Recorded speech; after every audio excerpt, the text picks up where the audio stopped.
Então, agora vamos para a aula de Madhyamaka. Nós tínhamos parado aqui, né? Como Madhyamaka responde para aqueles que negam. Características da Madhyamaka. Então, vamos começar aqui. The objection. To the objection, em relação à objeção.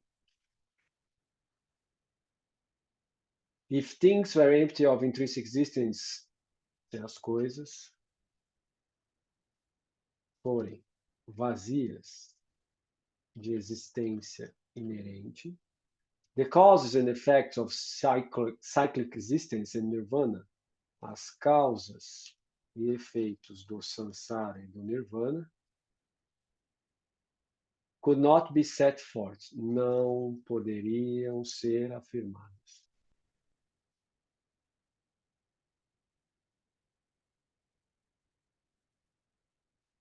Nagarjuna, the protector, responds that since the fallacy that the Madhyamikas were going to adduce, Nagarjuna, o protetor, responde que, uma vez que a falácia de que os Madhyamikas, os centristas, were going to adduce has been advanced against them, are going to adduce, de que os centristas venham a aduzir,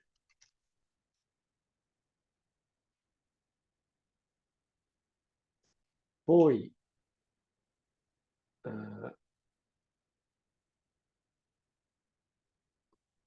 colocada em adiantamento contra eles, they will turn it around and use it against the objectors. Eles, então, irão reverter isto e usar isto contra os seus objetores.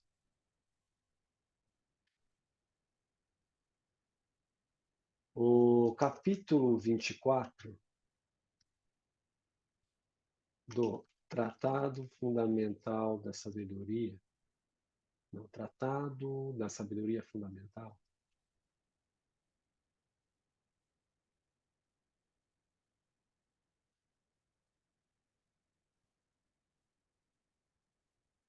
do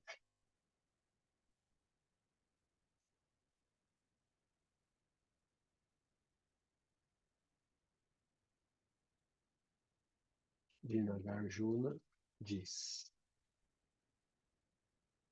294. Então aqui eu tenho que colocar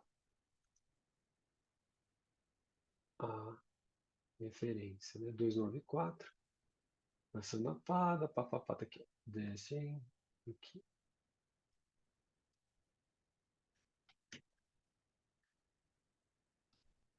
Aqui. Tchan, Ishi. Aí aqui a gente tem que colocar aqui uma outra nota de rodapé. Fernanda, essas notações científicas não são mole não, né? Notação científica, Fernando, é um problema. Imagino que na física também, física quântica deve ser uma coisa doida de ficar fazendo referência. Aqui, agora sim, vamos voltar para lá para o texto. You take your own fallacies. Você toma suas próprias falácias.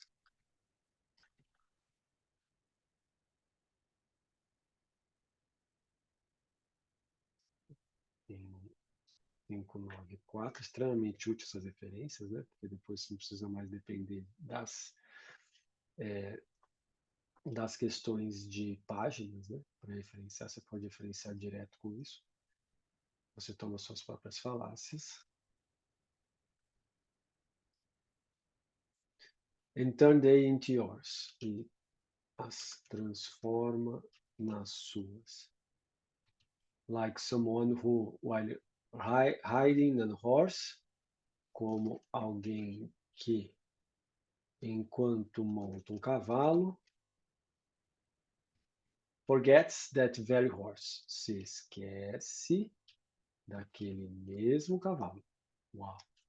If you regard things, se você considerar as coisas as existing intrinsically, como se existissem intrinsecamente, then you regard all things, então você consideraria todas as coisas as having no causes or conditions, como não tendo nem causas e nem condições. Aí, aqui está a referência, né? Então, o link foi colocado lá no Telegram, né? Para o pessoal entrar também. Também. Foi ou não? Também. Coloquei. Legal. Associados. Isso. Também. E aqui nós temos novamente 295.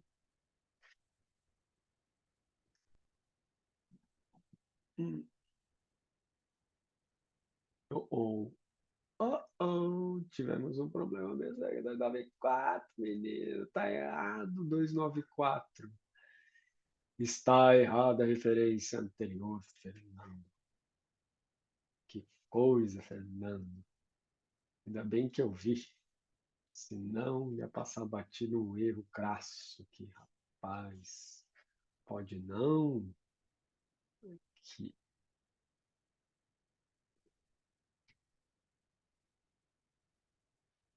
Uh,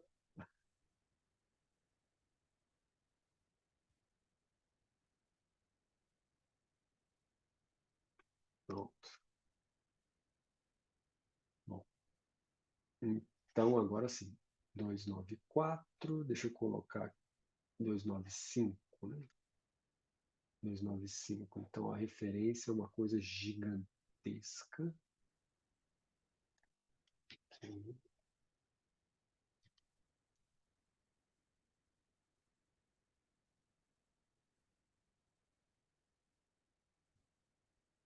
294 tá aqui. Aqui é.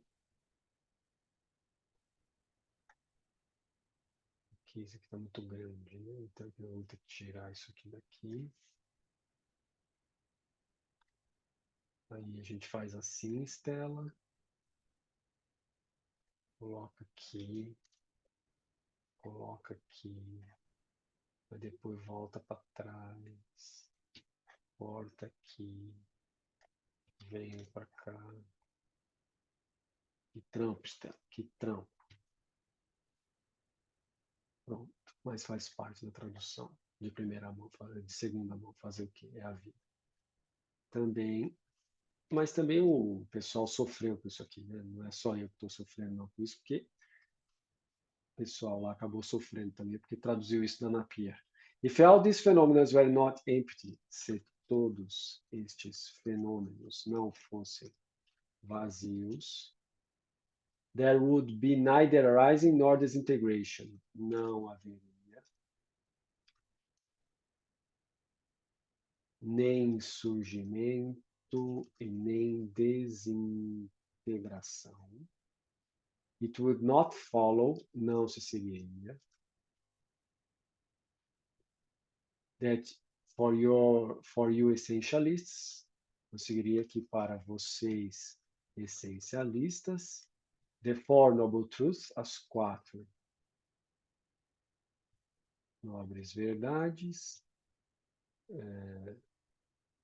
não existiriam. E aqui nós temos o final da citação.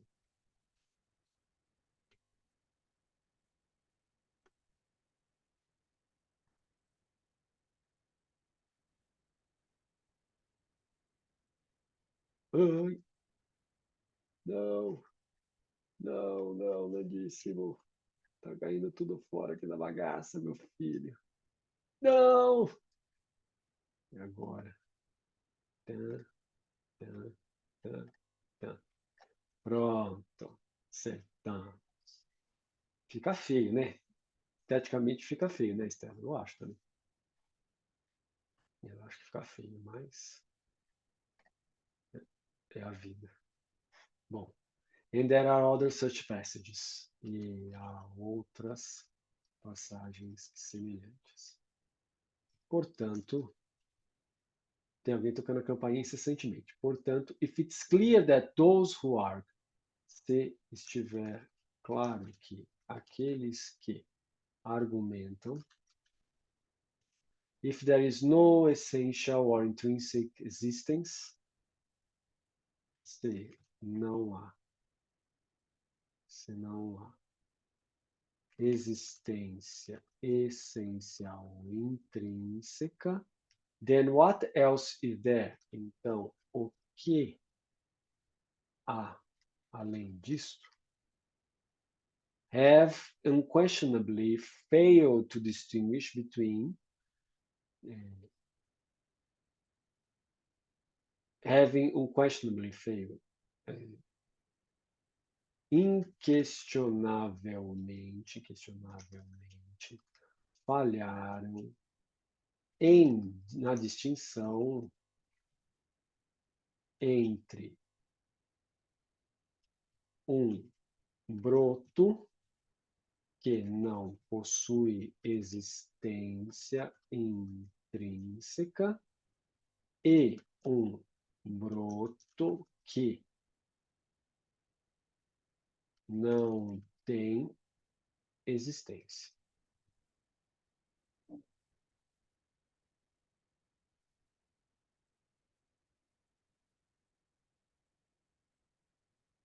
Because of that, por causa disso, they have also failed to distinguish between the existence of a sibling. Eles também falharam em distinguir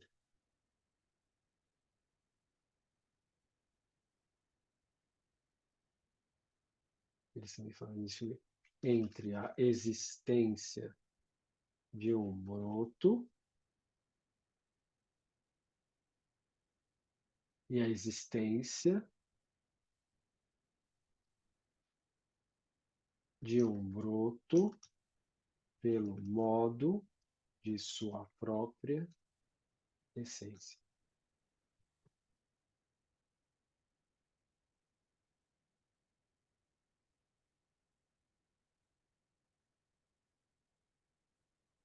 Ué, mas o que aconteceu aqui? Existência, né? Tem acento, né? Existência tem acento, né? E, né? Então, sua própria essência. Therefore, portanto, they clearly hold that. Eles claramente mantêm que o que quer que exista, precisa existir essencialmente.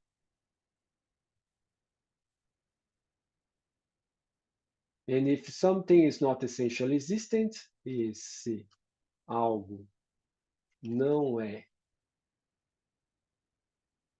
existente essencialmente, then it does not exist. Então, isto não existe.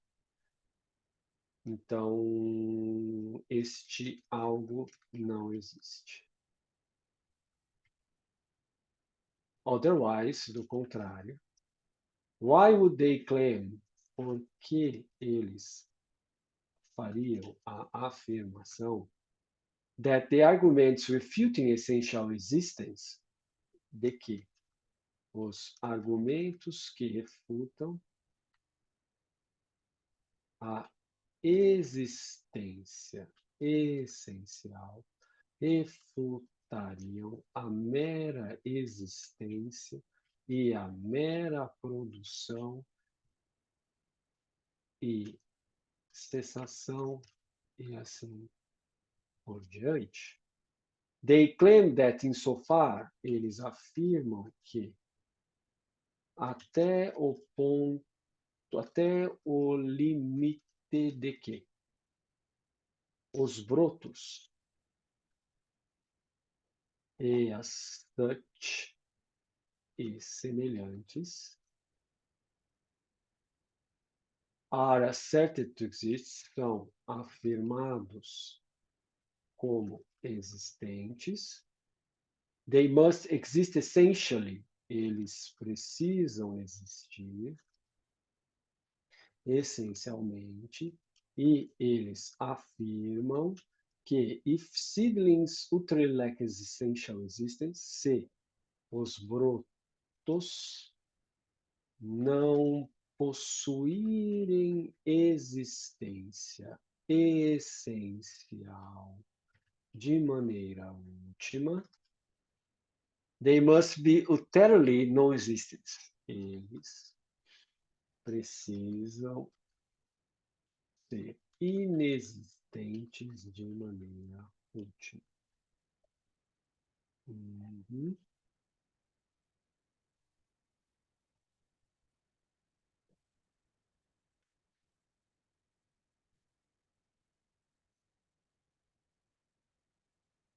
De maneira última.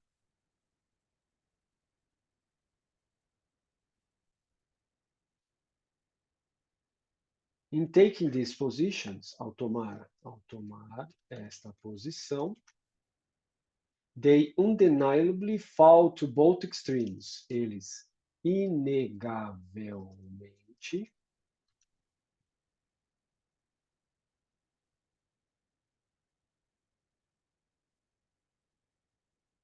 caem ou despencam, ou acabam caindo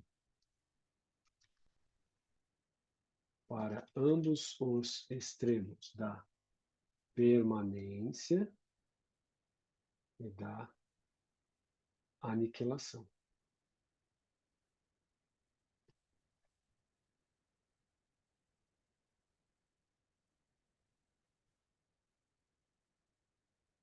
Aqui essa permanência é Sasvatavada e aniquilação é o Tchedavada, né? Da aniquilação. Thus, portanto,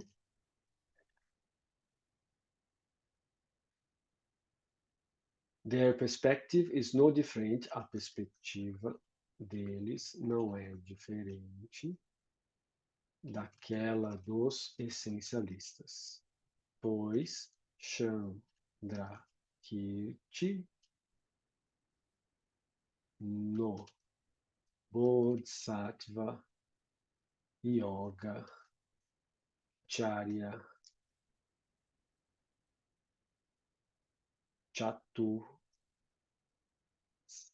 Tataka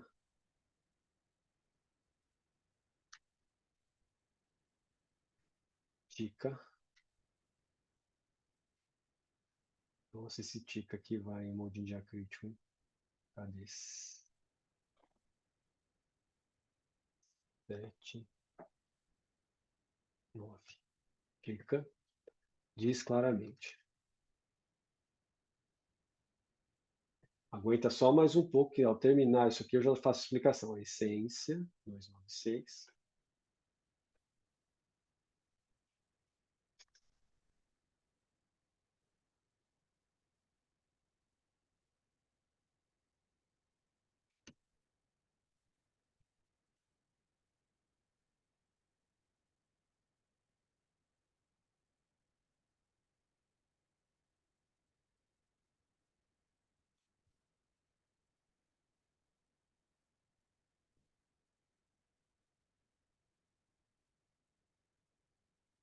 Então aqui a gente coloca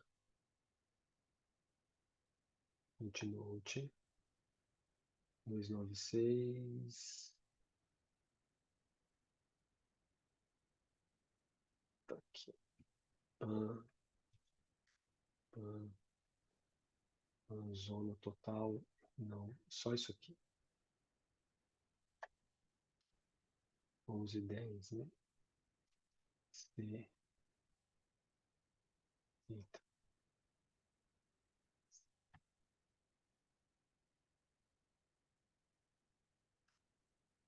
Oh,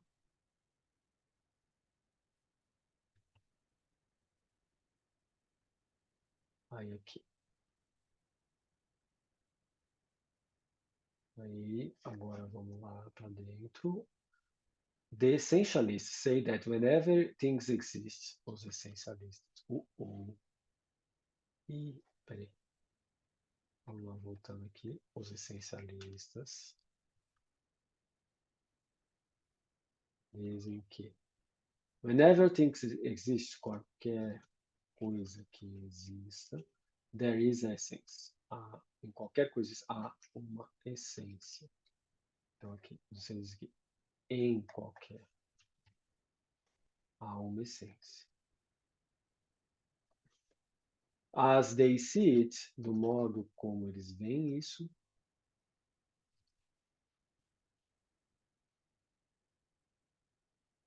without essence, these things would be completely no existence. Estas coisas seriam completamente inexistentes, like the horn of a donkey, como o chifre de o chifre de burro. Therefore, o chifre de jumento. Therefore, these essentialists, portanto, estes essencialistas, cannot avoid, não podem evitar, ser proponentes de ambos os extremos, da permanência e da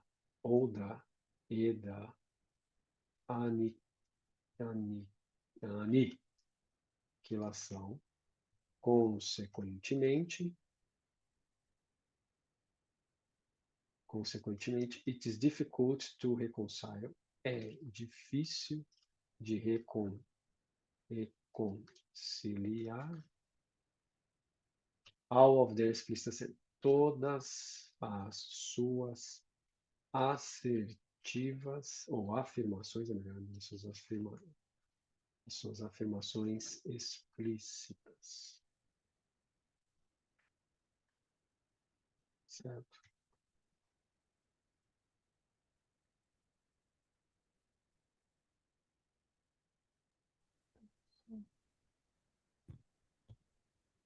Professor, Oi. ali, ó, qualquer coisa que exista é uma essência, ponto. Do isso. The Glorious Chandrakirti, o glorioso Chandrakirti,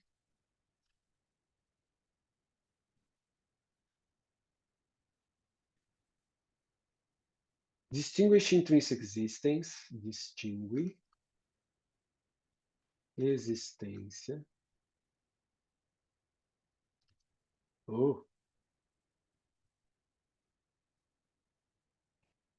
intrínseca de existência. Ele também distingue a ausência de existência intrínseca da inexistência.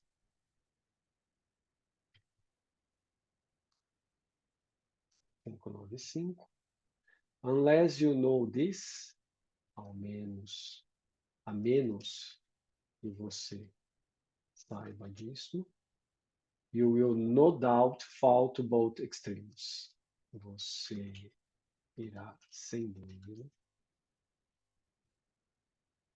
cair em dos dois extremos. And those you will not know, e assim você não será capaz de conhecer o significado do caminho do meio, which is without extremes, que é sem extremos. For when it turns out that a phenomenon, pois quando isto se volta, quando nos voltamos para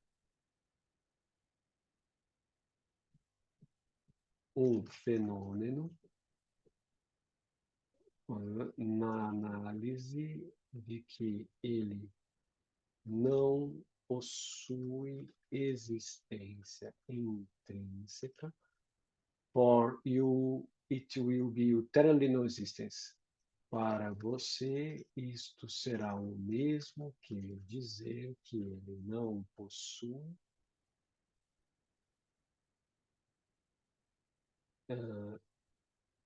que ele não possui uma inexistência de maneira última.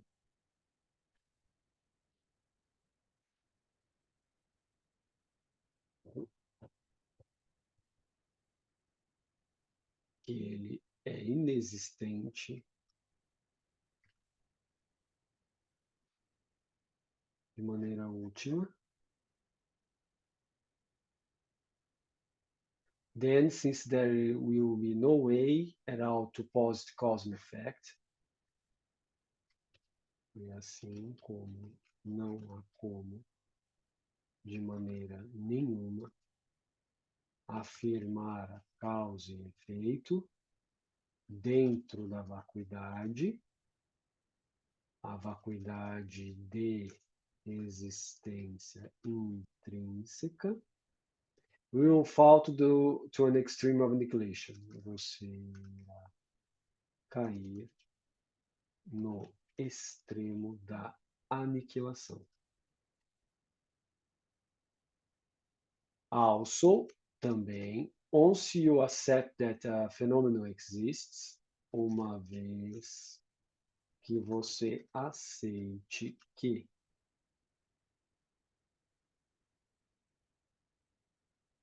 um fenômeno exista, you will have to assert, você terá que afirmar que it essentially is, que isto existe essencialmente.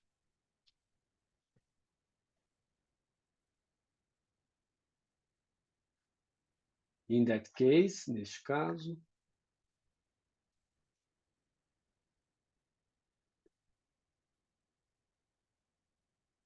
it will be impossible, seria impossível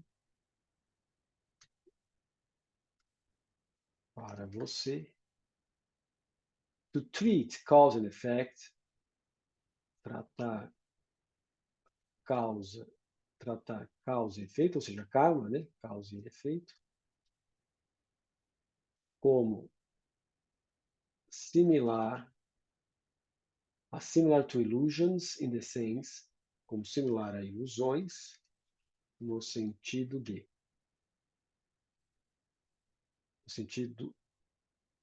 de que elas apareçam como algo que existe intrinsecamente, quando na verdade elas não existem assim. Consequentemente, you will fall, você irá cair no extremo da permanência.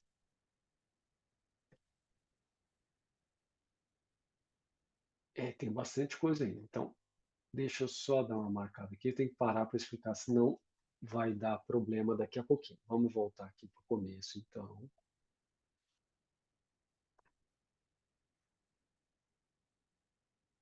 Isso também passou, né? Tá, cadê a C? Aqui. Nós começamos hoje aqui. Então, vamos lá. Em relação à objeção, se as coisas forem vazias de existência inerente, as causas e efeitos do samsara e nirvana não poderiam ser afirmados.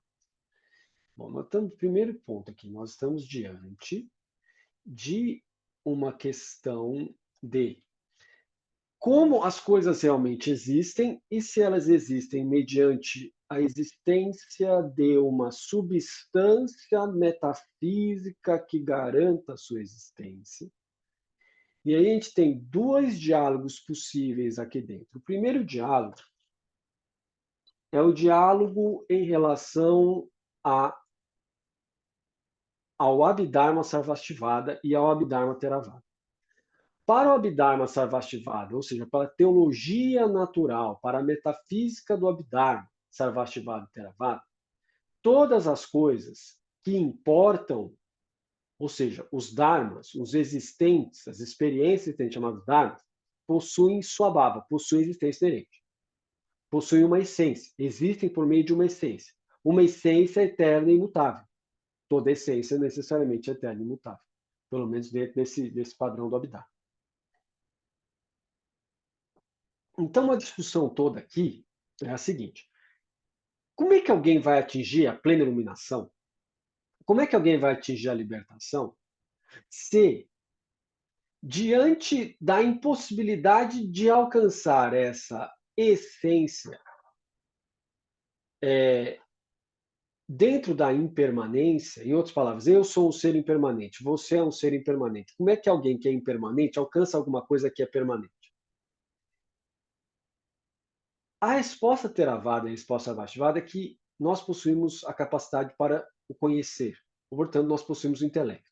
E esse intelecto compartilha dos elementos imateriais. Portanto, o intelecto possui uma essência e possui algo que está para fora da sua essência, que é essa coisa de agir no mundo. Então, nós temos essência e aparência. Se fôssemos colocar isso sob o ponto de vista aristotélico, nós estaríamos falando sobre substância e acidente.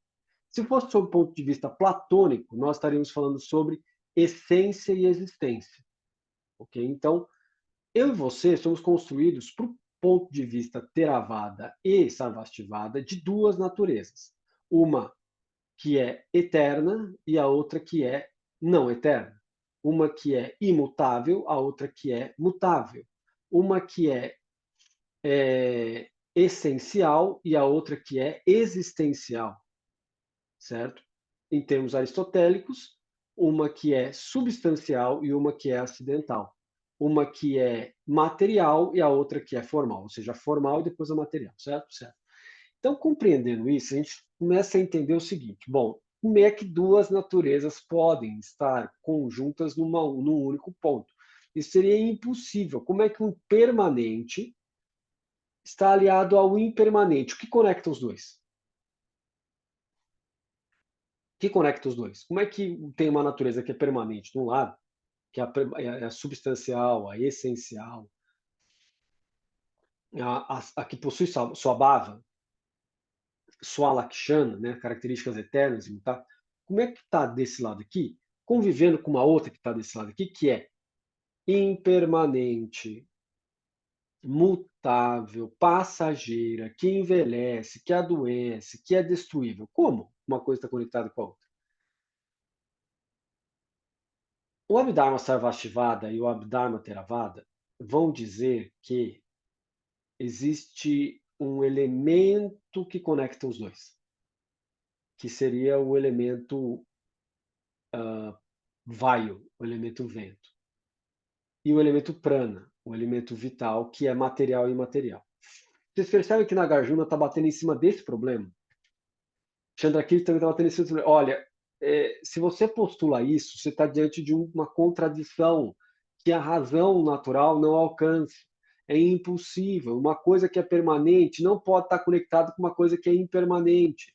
Não dá para isso acontecer. Certo. Os essencialistas vão dizer que dá. Mas aí Nagarjuna, Chandrakirti, Buddhapalita vão falar não dá e eu provo. Toda a escola Madhyamaka vem a partir dessa. Qual é o método que eles usam? O método que Chandrakirti usa, que é o mesmo método de Lama Tsongkhapa, é a negação por absurdo. Tá bom? Então, negácio por absurdo. Então, esse método consiste em você ir negando as proposições do outro, mostrando as contradições internas, até chegar ao ponto de dizer, portanto, isso que você está dizendo não existe, mas eu também não vou afirmar nada a respeito. Certo? Então, o que nós temos aqui é o método Prasanga, que não é desconhecido da filosofia ocidental. Agora, Quando nós trazemos esse texto de Lama Tsongkhapa para o nosso mundo, ele acaba esbarrando na composição natural nossa de pensar o mundo mediante concepções metafísicas. O que quer dizer isso? Conceitos, princípios. Por exemplo, se você mexe com direito, você mexe com princípios constitucionais o tempo todo. Você mexe com princípios do direito penal, você mexe com os princípios do direito civil, princípios do direito de família. Se você mexe com a física, como é o caso do Fernando, ele vai mexer com princípios da física newtoniana, princípios da física euclidiana, ou matemática euclidiana, que é o princípio do Einstein, né? O princípio da relatividade, princípios da quântica. Então, se você mexe com biologia, você vai mexer com princípios celulares. Ah, mas é verificar. Não, são princípios, tá parte de um modelo, não é porque tudo que você verifica, não. Se você entra no laboratório, você vê que tem coisa que falha, né? Mas você tem um modelo ali que vai te falar que aquilo é daquela maneira. Física newtoniana é a mesma coisa. Quando você vai mexer com atrito, por exemplo, coloca um sólido dentro de um óleo, ele vai escorregando, você mede o tempo que ele demora para uma marcação inicial, uma marcação final e vê a velocidade média. Se você faz isso 10 vezes, dá 10 resultados diferentes. Aí você precisa usar métodos de mínimos quadrados para calcular a média desse resultado, para chegar numa composição que vai chegar numa direção de uma lei abstrata. Tá certo? Então, isso é metafísica. Então, quando a pessoa fala assim, não, eu tive uma experiência religiosa, aí outra pessoa fala assim, não, isso está muito metafísico, está cometendo um erro ridículo. Isso é ridículo. Entendeu? Nesse nível, assim. No nível de isso é ridículo do Cavaleiro do Zodíaco, sabe? Isso é ridículo, completamente ridículo, porque a metafísica não tem nada a ver com isso. Não tem nada a ver com a experiência psicológica de uma realidade que é sobrenatural. Né? Então, não tem a ver. Uma pessoa está muito metafísica. Como assim muito metafísico? Metafísica a gente usa o tempo todo quando fala de princípios. Matemática, você usa esse direito, você usa biologia, você usa isso. Engenharia, você usa. Tudo você usa metafísica. A questão é que, diante da experiência do comum, do empírico, não se observa a aplicação direta dessas leis metafísicas, desses princípios e conceitos metafísicos. E aí, Nagarjuna, Chandrakirti, dizendo você, olha, isso que vocês estão falando que existe, não existe, é só um modelo. É só um modelo mental. É só um modelo construído a partir de princípios que, de fato, permanecem porque existe um conjunto linguístico para dar sustentação a isso. Não existe de maneira objetiva. Os essencialistas, como os platônicos, e, de certa maneira, também os aristotélicos, no campo aqui do ocidental, vão dizer que existe. Enquanto que os essencialistas, no campo indiano, que é que são, de maneira geral, os proponentes da Theravada e da Sarvastivada, vão dizer que existe. Os dharmas existem. São coisas, são experiências metafísicas. São experiências que o intelecto absorve e que, portanto, vivencia, mas que são metafísicas. Experiências metafísicas. Como é que aí vem o Nagarjuna e fala assim, pera. O que nós estamos falando? Experiência metafísica existe no intelecto humano, mas não é uma experiência, é uma construção, não é experiência, é conhecimento, não se experiencia psicologicamente a coisa, não se experiencia do modo dos sentimentos, das sensações. Isso são coisas que se constroem aqui dentro e que permanecem aqui dentro do intelecto humano, mas que não têm uma existência objetiva, não têm uma existência essencial. Certo? Não tem. É o quê? São construtos derivados da interdependência das coisas. Não tem uma essência para sustentar isso. Agora, sob o ponto de vista da soteriologia budista, por que isso é importante? Isso é importante porque, se você e eu não temos uma essência,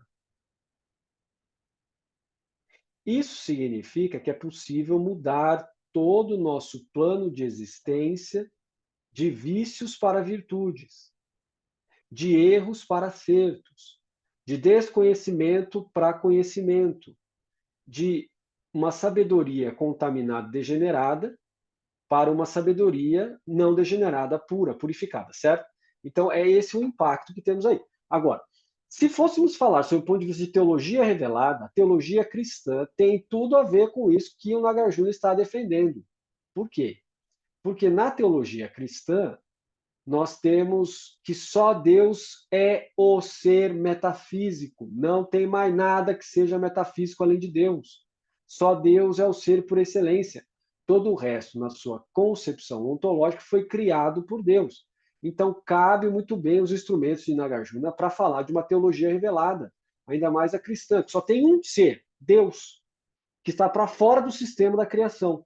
Deus está para fora do sistema da criação, portanto, tudo que tem aqui dentro não tem essência, senão essência derivada de Deus pela criação de Deus. Não é nem essência por geração, não é uma essência que contém em si os atributos divinos, porque é Deus, como que é o sistema monista indiano, né, védico, hindu, coloca aí dentro a questão monista. Então, todos os seres participam da mesma natureza divina. Dentro da teologia revelada, do sistema cristão, não participa, senão de maneira indireta, pela criação, dentro dos limites criados por Deus. Tá certo? Então tem uma diferença enorme entre o sistema hindu e o sistema cristão, no que diz respeito à ontologia, no que diz respeito à metafísica. Certo? Então, não está dentro disso. Ok? Então, Nagarjuna é a contraposição. E se Nagarjuna conversasse com a ontologia cristã, por exemplo, de Tomás de Aquino, eles se dariam bem. Até o ponto de falar de Deus. Quando falasse de Deus como criador de todas as coisas fora do sistema, Nagarjuna talvez tivesse um problema com isso, falando assim, não, mas aí não faz sentido. Certo? Agora, se colocássemos Deus dentro do plano da teologia negativa, que é a teologia do inefável, Nagarjuna não teria tanto problema com isso. A menos que alguém afirmasse que esse inefável existe de maneira substancial. Aí Nagarjuna diria, não dá para aceitar isso. Certo? Percebemos aqui as diferenças. Então, não tem tanto impacto assim, ou quase nenhum impacto na teologia de Tomás de Aquino no que diz respeito à metafísica e ontologia. Não pega muito aqui, não. Por quê? Porque na teologia de Tomás de Aquino, na metafísica ou filosofia primeira de Tomás de Aquino, Deus não é substância. Deus está para fora disso. Certo? E dentro da escolástica, dentro da filosofia escolástica medieval, tomista, aí sim nós poderíamos ter um problema, porque Deus é considerado a única substância existente e o resto não. Deus é a única essência, o resto não é essência. E aí sim nós teríamos um problema aqui com Nagarjuna, talvez em algum ponto, dizendo que essa essência divina não pode existir. O que a teologia de Tomás de Aquino também diria que está correto. Por quê? Porque de Deus nada pode ser dito. Então existe a teologia negativa dentro aqui do sistema de Tomás de Aquino. Então, como Deus é inefável, não entraria em contradição com o sistema de Nagarjuna. Mas entraria em contradição com o sistema do Abhidharma Sarvastivada e do Abhidharma Theravada. Entra em contradição. Por quê? Entra em choque. Porque nesses sistemas, a essência existe, a substância existe de maneira inerente. E no sistema cristão, da teologia revelada do tomismo, mais do que de Tomás de Aquino, só Deus é a substância, só Deus é a essência. E Deus cria do lado de fora, e dentro do sistema não tem. Então, existiria um impacto para dizer assim, esses dharmas que vocês, Sarvastivādas e Theravadas afirmam, foram criados por Deus, portanto, não possuem essência e substância em si mesmo. Que Nagarjuna diria, tá bom, não existe. Mas Nagarjuna não diria que foi criado por Deus. Certo? Pegaram a diferença? Bom, então aqui nós temos algumas diferenças que são muito importantes. Agora, sob o ponto de vista da psicologia prática, né, ou seja, daquilo que a parte religiosa traz para mim no dia a dia, é um confronto direto ao egoísmo. Nós temos aqui um confronto direto ao egoísmo. Por quê? Porque o nosso egoísmo, nessa concepção psicológica que nós temos, ele está fundamentado em cima de uma substância, como se fosse um terreno fixo onde você monta tudo aquilo que você pensa e acha. Então, a gente sente o nosso eu, a nossa identidade, a nossa consciência como sendo uma substância inerentemente existente e atemporal. Por quê? Porque existe um efeito da nossa consciência, que a gente pode usar de uma maneira analógica para entender, que é, eu olho para o céu e todos os dias eu vejo o mesmo céu, azul. E olho para baixo na Terra, vejo árvores, pessoas, animais e assim por diante passando, modificando e tal. E olho para o céu, está sempre azul. O que eu tenho mais próximo do céu é pedra. Olho para a pedra todo dia, não vejo diferença. Então parece que a pedra é eterna. Por isso que o conceito de verdade tem como analogia pedra, céu. Por quê? Porque eu olho todo dia e está lá. Às vezes fala-se de oceano, mas o oceano não é um exemplo, não é uma analogia que você aparece muito, porque o oceano, você olha para o oceano, tem onda. Então a onda está lá, o oceano, mas mais difícil, tem ondinha. A partir dessa ideia de oceano com onda, nasce essência e existência. Nasce substância e acidente. Nasce forma e matéria. Então, por quê? Eu olho para aquilo. Do mesmo jeito, eu olho para o céu e vejo céu azulzinho e vejo nuvem.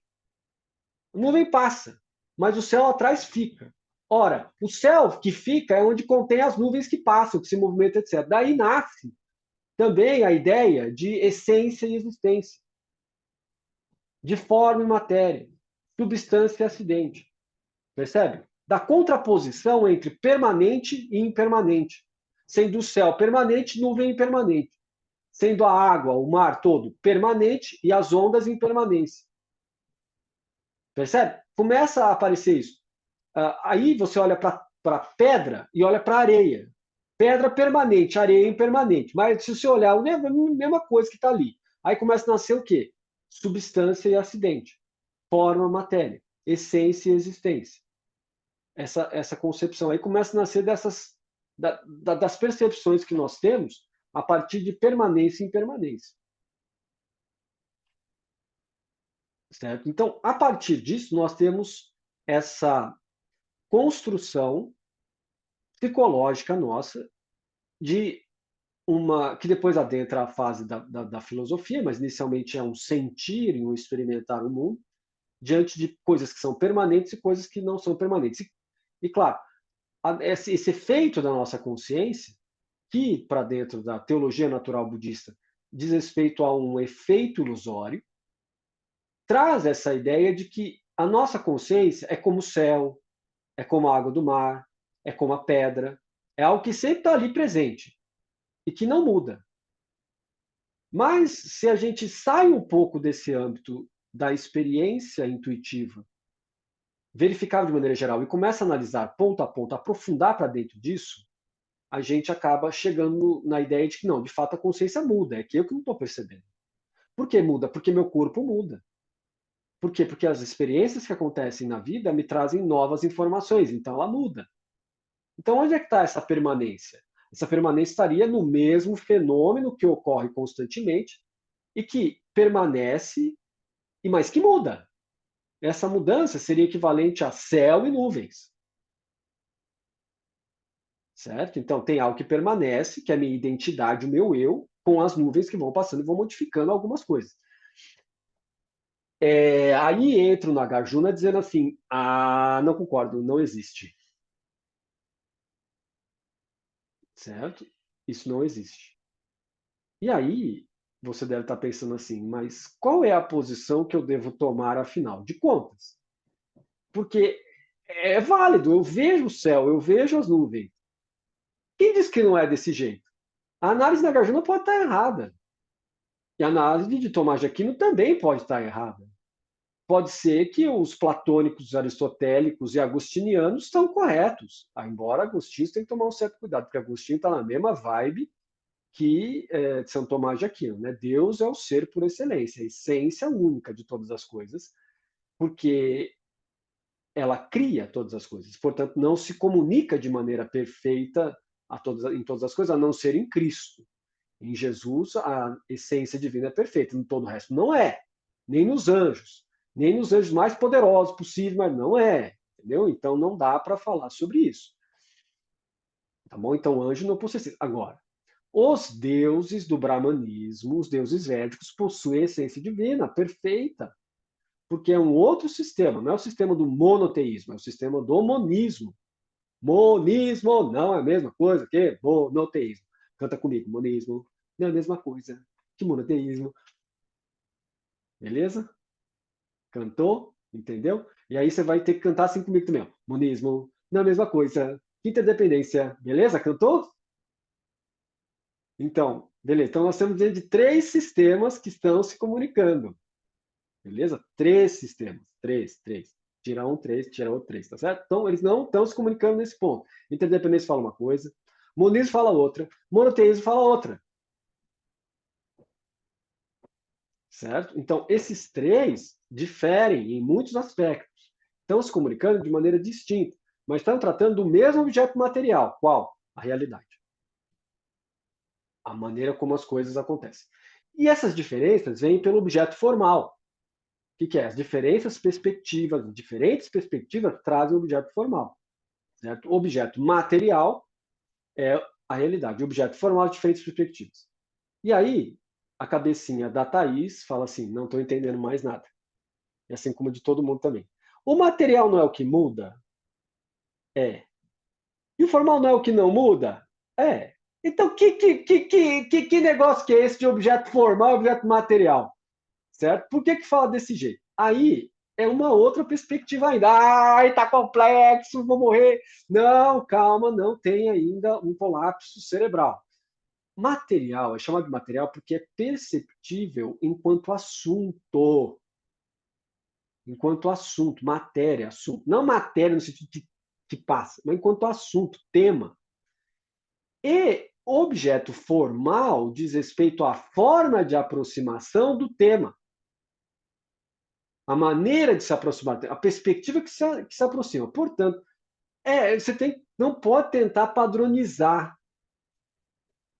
Tudo que é formal, então, diz respeito à forma e material. Tudo que é matéria, quer dizer que é material, construído de átomos, então é impermanente. Não pode padronizar, meu filho, minha filha.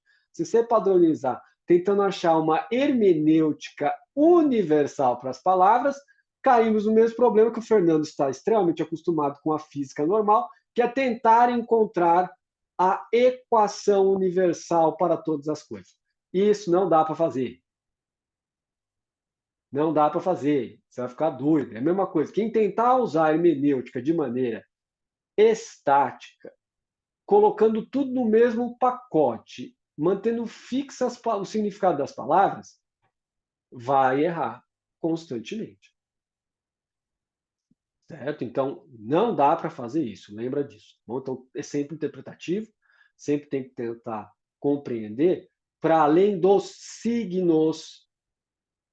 O que é isso? Signo é aquilo que a palavra está trazendo para você. Todo signo é composto de 2 coisas: significante e significado.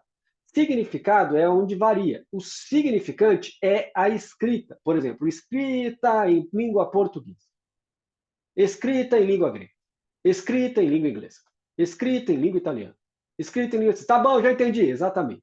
Escrita em língua chinesa, eu já entendi. Então, escrita em língua japonesa. Todos esses têm signos próprios, mas o que pode variar é o significado e não o significante, porque o significante é a forma. Tá vendo? A forma, o jeitão que é escrita a coisa, os símbolos que são usados. Aqui a forma é fixa, mas quando a gente fala de objeto formal, é a perspectiva, que é a maneira como você se aproxima daquilo, do assunto, da matéria, por isso objeto material, percebe? Então, tem diferenças no significado do termo forma. Você escreve forma, F-O-R-M-A, em língua portuguesa, sempre usando os mesmos significantes e o mesmo signo, mas o significado muda. Então, o signo ele é composto de significante mais significado. Faça a fórmula matemática. Fórmula matemática. Signo igual a significante mais significado. Beleza? Então, significado, coloca um delta aqui, varia. Significante, coloca um K, uma constante. Entendeu? Certo?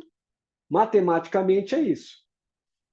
Nunca mandei bem de matemática, não quero saber. Meu filho, F é igual a Kx, K constante, X varia. F, força, entendeu? Força elástica, por exemplo, tá bom?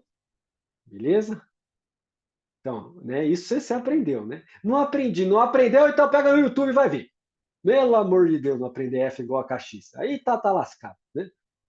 Então, beleza? Então, F é igual a K vezes delta. Pode ser até delta X, se você quiser. Tá bom? Então, da mesma maneira, nós podemos aplicar essa concepção de constantes e variantes para aquilo que a gente está falando aqui.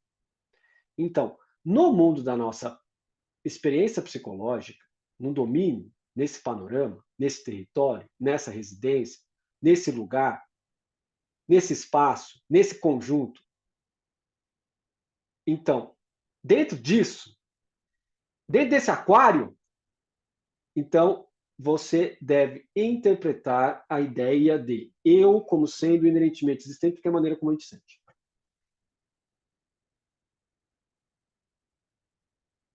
A maneira como a gente sente a gente mesmo. E aí a validade desse estudo que nós temos, que é um estudo contrário à ideia de egoísmo, contrário à ideia de individualismo, contrário à ideia de atomismo, atomicismo. Né? Então vai afirmar o coletivo. Não, também. Vai afirmar a interdependência entre indivíduo e coletivo. Certo? Que é algo que você encontra, de certa maneira, no pensamento de Tomás de Aquino também. Quando ele diz, por exemplo, que todo aquele que atenta contra a criação, ou seja, fere a criação de Deus, destruindo árvores, florestas, etc., atenta contra o próprio Criador.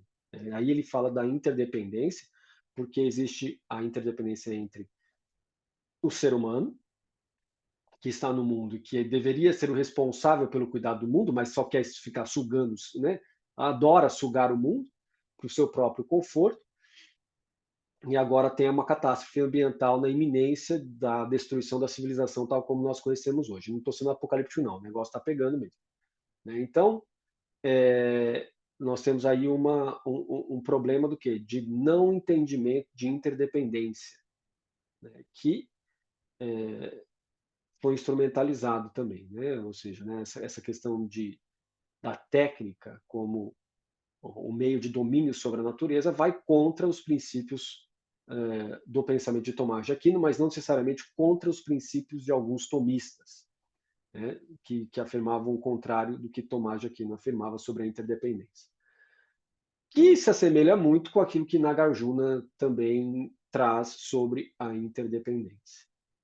E que não contradiz muito o que Sarvastivada Theravada fala sobre interdependência, a não ser nessa concepção do eu. Tá bom? Então, enquanto efeito psicológico prático, não tem muita contradição entre esses sistemas. Mas vai encontrar muita contradição com o sistema da ciência moderna e filosofia moderna, que tratam da produtividade, da extração de bens do mundo para o mercado de consumo. Você vai ter muita contradição aí. Aí tem uma contrapartida, que é a filosofia da integracionalidade ou do holismo, que vai tentar retratar e corrigir o fluxo, retificar esse fluxo da realidade. Bom, então nós temos aqui como a Madhyamaka responde àqueles que negam a característica distinta da Madhyamaka. Então já chegamos até esse ponto. Em relação à objeção, se as coisas forem vazias de existência inerente, as causas e efeitos do samsara e do nirvana não poderiam ser afirmadas. Né? A ideia de que cair para o materialismo. Então, se tudo é material, não pode existir a libertação. E se tudo é material, não existe efeito moral, não existe efeito ético na cadeia das consequências das nossas ações. Certo? Por quê? Porque se alguém aqui for bom ou mal, nada impacta no seu campo material a curto prazo. Né? Então, não acontece nada. Então, você caiu no extremo daquilo que ele chama de aniquilação. Vamos continuar lendo.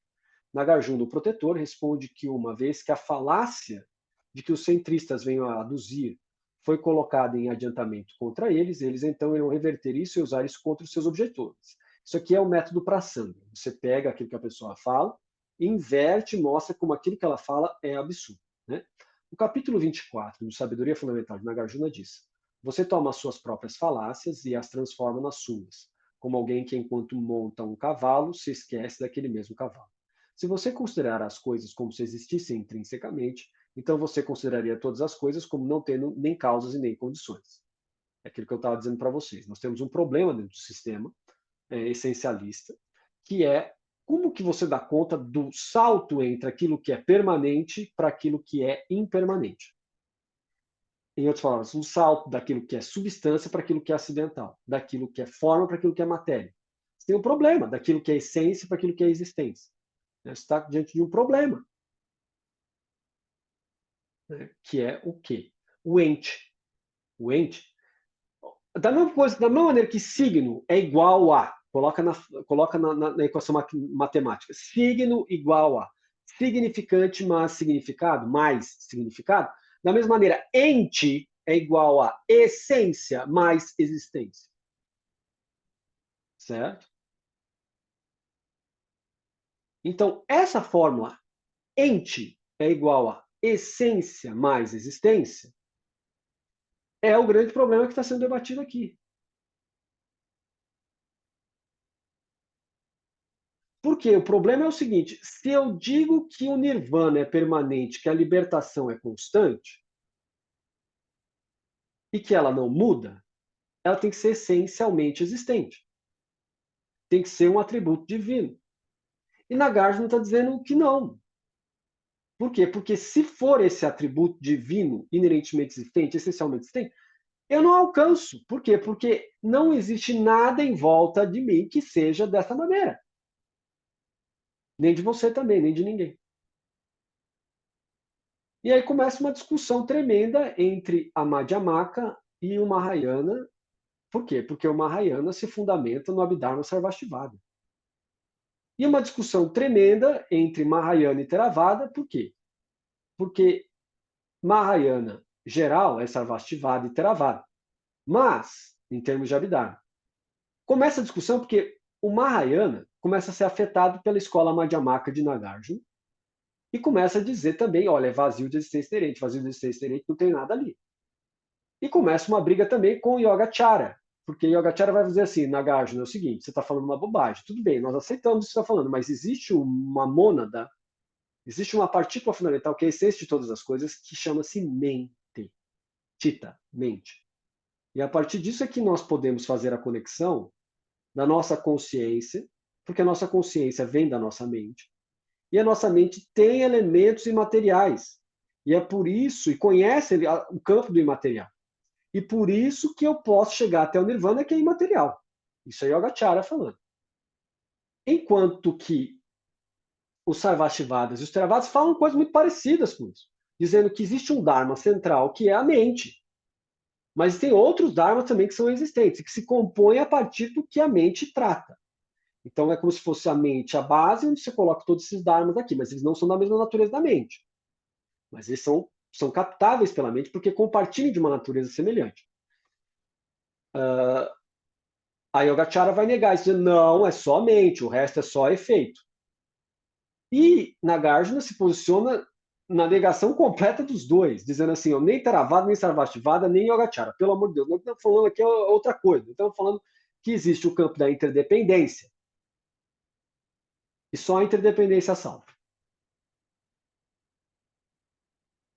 Certo? Lama Tsongkhapa é um proponente de só a interdependência salva. Mas vocês podem ver que isso não tem nada a ver com discussão sobre Deus. Nem sobre salvação da maneira cristã. Isso tem a ver com a salvação da maneira budista de interpretar as coisas dentro de elementos que são próprios do signo védico.